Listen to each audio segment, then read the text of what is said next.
board. Ellis walked alongside Applejack as she hauled the cart of apples along the dirt trail to the Apple family barn. So, Ellis recapped. What you're saying is that y'all own this whole apple grove? That's right, Applejack replied proudly. It's called Sweet Apple Acres. The Apple family owns all this land, and it's our job to provide the apples for Ponyville. Ellis scratched his head. Ponyville? Now that right there just sounds silly. The orange bear gave him an inquisitive look. Silly? Now why's that?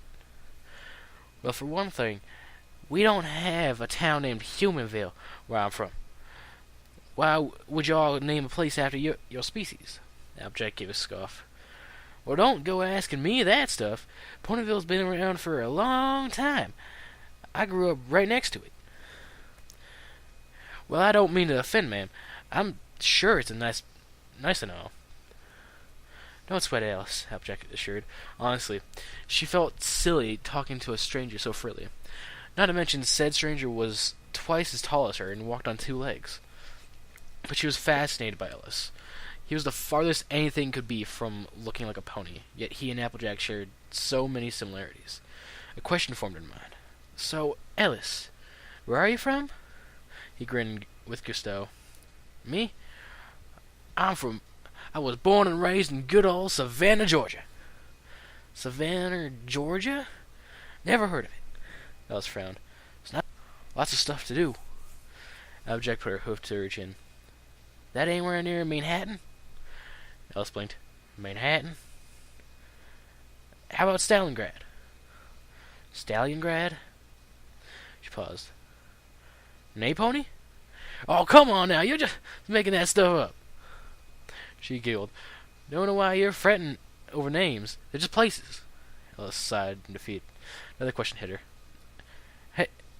Hey, Ellis. What do you do for a living? Ellis shrugged. I'm a mechanic. I work on cars. Applejack craned her neck behind her over the yoke, looking at the wagon she was hauling. Carts? Cars. Ellis re-enunciated. What the hay is that? Machines you put gasoline in and they move on their own.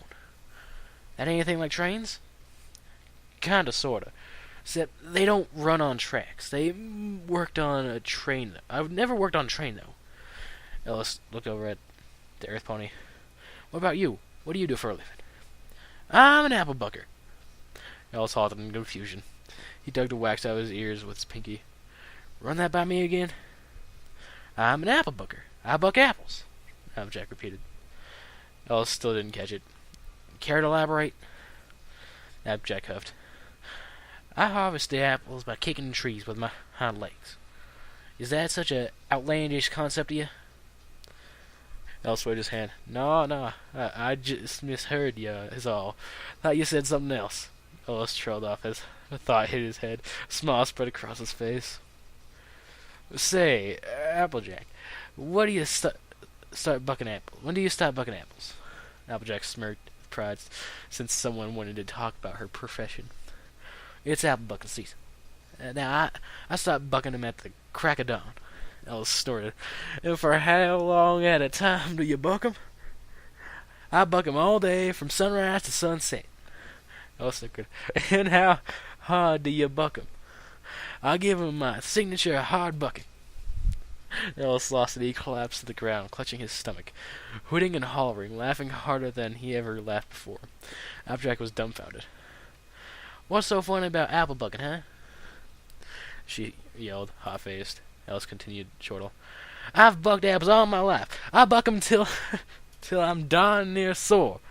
Ellis hollowed even louder, and Applejack's face got redder. Laughter was infectious, though, and she soon found herself cracking in corners of her mouth, turning skyward. That ain't nothing funny about... Oh, consarn it. She started laughing with Ellis, the two were riding together in oblivious, cathartic laughter. They rolled on the ground and laughed until their sides hurt, until they got a bad case of the hiccups. Tears rolled down their eyes, and stupid, goofy grins plastered their faces.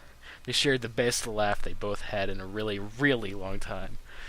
After a minute or two, Ellis and Applejack lay on the ground, gasping for air, jitters and twitches mingling with their bodies. They both turned their heads toward each other and gave an honest, glowing smile. Applejack got off the ground and reattached the yoke to the cart. I reckon I just busted my gut there. Why was that so funny anyway? Ellis grinned slyly. No good reason. Just sounded funny to me. Applejack looked nonplussed. My work is hard and honest.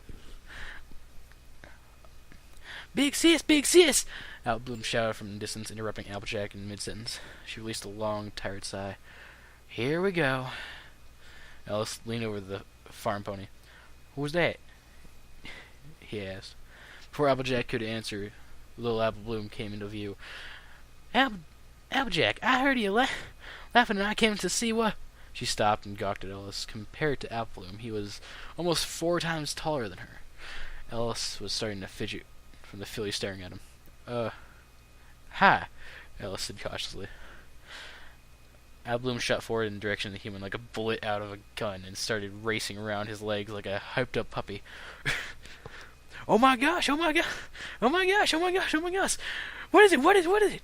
She blurted all at once. Ellis was starting to feel silly. Applejack was relieved. That could have gone worse, she thought. All right, settle down, Apple Bloom. This here's our new friend. Apple Bloom stopped racing around Ellis's legs and sat in front of his legs, craning her neck up the towering figure. Ellis knelt down and stuck out his hand for a hand hoof shake. Name's Ellis. I'm a human. He spoke sincerely, but the filly ignored the gesture and instead inhaled a long gasp of air and began to gush out a stream of questions. Oh my gosh! Where are you from? What's that you're wearing? How do you walk on 2 legs? Are you an alien? Do you have a spaceship? What's your cutie mark? What's that on your back? My back? Apple Bloom kept babbling on questions as Ellis reached up and grabbed the handle of his lucky machete. I still have it, he exclaimed in his head. Ellis loved to tell stories, and his lucky machete story was quite a doozy. Before Ellis could begin, though, Applejack shoved a hoof into her little sister's mouth, effectively silencing her. Hold up there, Sugar Cube. You ain't a stranger, and you meet a stranger, and you go right out the window. She released Apple Bloom, who then turned her eyes to the ground and kicked the dirt a little. She raised her eyes to meet Ellis. I'm sorry, she apologized with shame in her voice. Ellis gave her a friendly pat on the mane. Think nothing of it, girl. He giggled a bit. Applejack intervened. Hey, Apple Bloom, why don't you go on ahead and tell Big Macintosh and Granny Smith that we're having a guest over for supper? Applejack intervened. Oh, Apple Bloom gave a mocking salute. Can do, sis. With that, she galloped off towards the farm. Ellis scratched the back of his neck. Oh, man. I don't mean to impose or nothing. Nonsense. It won't be any trouble.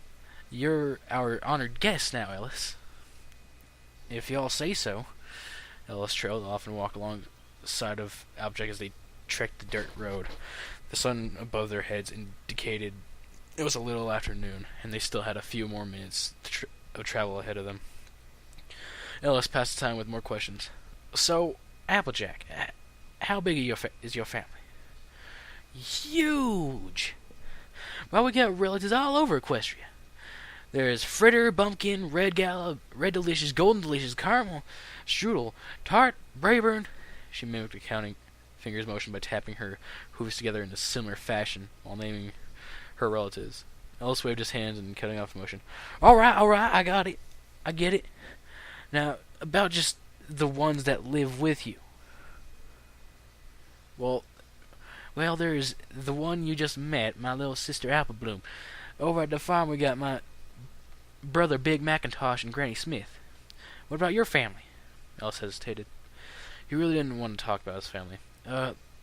It's not very interesting or as big like yours. I guess I could tell you about my best buddy Keith. Me and him, we grew up together. 2 peas in a pod. We were brothers and all but blood. Well, this one time, me and him we ragged up the 2 lawnmowers. Oh, look, we're here, Applejack interrupted. Ellis sagged a bit in disappointment, and he turned to see a weathered red barn. He thought it looked homely enough. I'm more of a city boy, but I did live on a farm for about 4 months with my great aunt, Ellis piped. Y'all don't have to worry, Sugar Cube.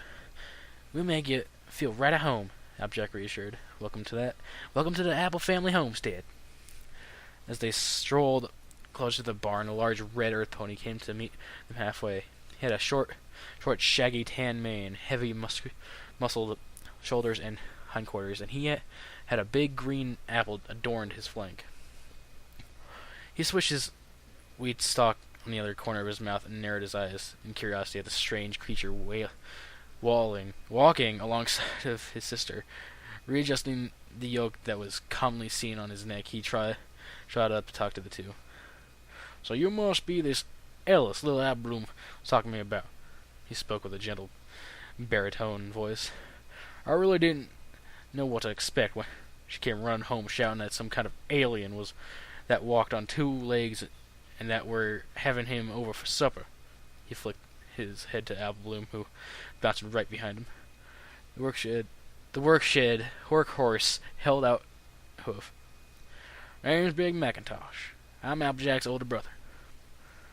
Ellis took the hoof and shook it firmly. Pleasure to meet you. It's nice to be meeting the family. Big Macintosh half smiled. Yep. He faced his sister.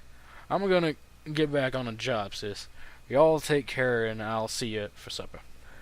Can do, Big Mac. She gave the apple cart a tug towards the direction of the farm. Come on, Ellis. I could use some help with this here load. Sure thing, ma'am. Ellis and Applejack made their way to the barn door, Abloom bouncing close beside them.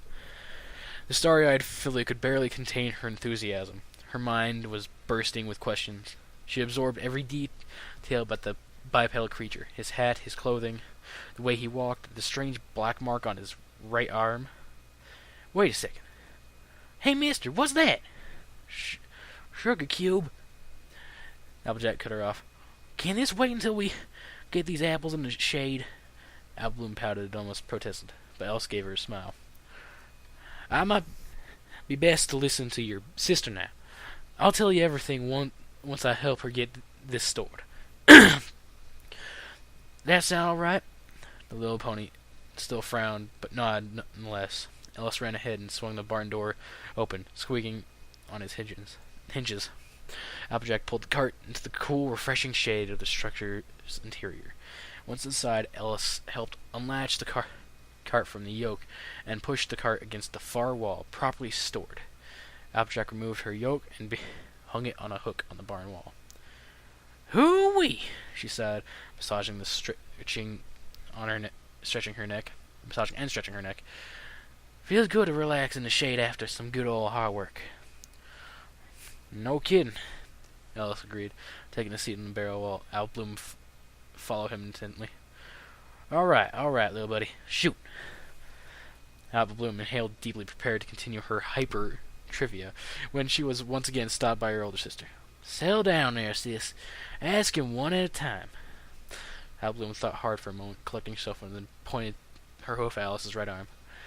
What's that red there on your foreleg? Is that where your cutie mark is? Alice blinked. Cutie mark? Uh-huh, little filly squeaked.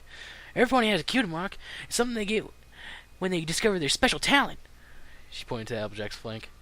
Like my big sister's. She got hers when she found her talent in apple bucking. Ellis took off his hat and scratched his short-cut hair. Huh? I was kind of wondering what the hell that was. I thought it was just trendy. Nope, Applejack affirmed. I tried to live in my hat with my aunt and uncle, but then I realized that my place was here on the farm. When I came home, this appeared on my flank. She gestured to the 3 red apples contrasting her orange fur. So they're basically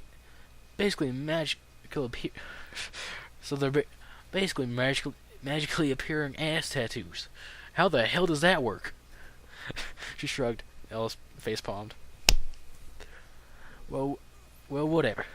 I guess you could say this is a cutie mark, but it ain't as girly sounding. Where I'm from, this is called a tattoo. He rolled up his sleeve to show them an intricate design that was permanently inked on his forearm. Alblum oohed and awed, but this appeared on my arm. I had it etched onto my skin. It doesn't have it. It ain't less true, though. What does it mean? Ellis grinned.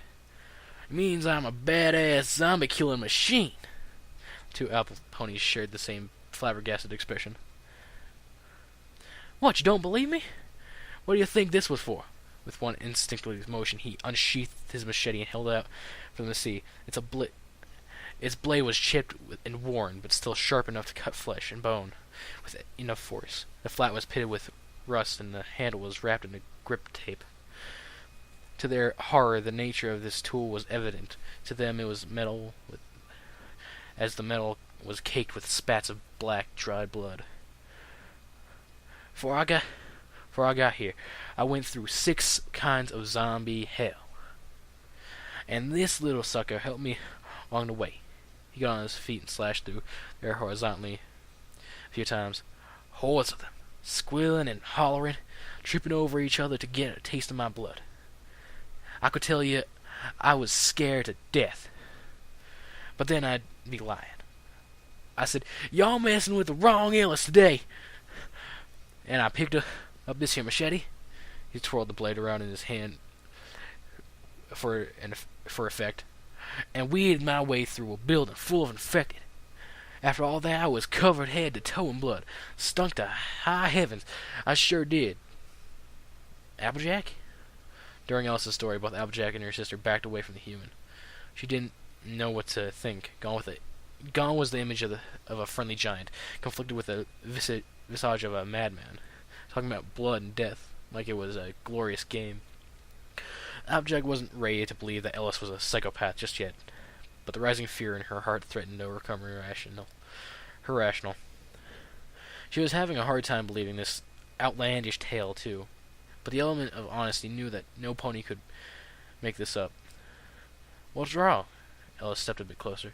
It's not like I'd use this on you. You ain't no zombie. He spoke sincerely, but Applejack scooted herself and her sister a bit more reverse, incredibly uncomfortable of the weapon in his hand. Ellis swore his heart just landed in his stomach when he realized why they were so timid. Oh, shit, guys. I'm sorry. I didn't mean to make you scared. I really am a nice person, but I had to do what I had to do. Them zombies don't listen to reason. Ellis was about to sheath the blade when a newcomer suddenly entered the barn with a tray of baked goods in her mouth. Oh my gosh, Applejack! The pink party pony exclaimed through her clamped teeth, bouncing up and down in her unusual mannerism. You just have to try these apple cupcakes. They're my new recipe. She froze in mid-bounce as she opened her eyes to the scene before her. Pinkie Pie remained suspended in midair. The tray of cupcakes clattered to the barn floor as her jaw hung open. Ellis, still holding the machete, stood dumbfounded at this affront in the laws of physics. Meanwhile, said Pony's brain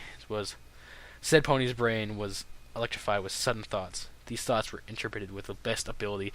The author and they are as follows: 2 legs, scary, big knife, blood, Applejack, hairless monkey, cupcakes. Yeah, I don't know either. Ellis shifted uncomfortably. Pinkie released the ear-shattering shriek. Monster! She bolted out the door, leaving a blurred pink streak behind her, like some kind of cotton candy-colored rocket. The wind tugged at the trees when she raced by them. Ellis could safely conclude that it was impossible to be any more confused at that moment. Applejack sighed. There goes the town.